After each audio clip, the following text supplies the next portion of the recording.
Vasaknų dvarvietėje Radvilų, Pliaterių ir Tiškiviečių giminių istorija. Net 400 metų senajame Vasaknų dvare šeimininkavo žymių Lietuvos giminių atstovai.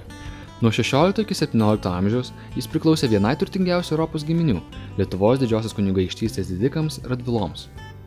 Nuo 18 iki 19 amžiaus Vasaknų dvarą valdė iš Livonijos kilusi Lietuvos bajorų magnatų Pliaterių giminė, o 1828 metais rūmus perėmė grafas Jonas Mykolas Tiškevičius. Einant metams, Vasaknų dvaro valdos mažėjo, nuolat keitėsi jo savininkai, dvaras buvo neprižiūrimas. Maždaug 1936 metais rūmai sunyko iki pamatų.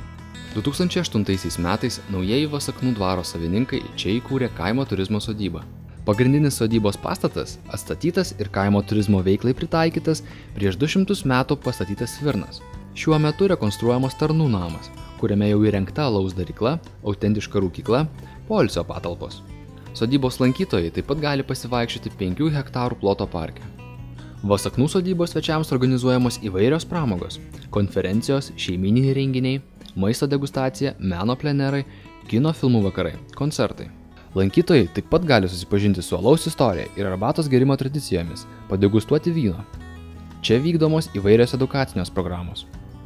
Kviečiame atvykti į Vasaknų dvarą ir praleisti su kompanija laisvalaikį ir padegustuoti, paragauti nuostabaus vietinio Vasaknų dvaro alaus.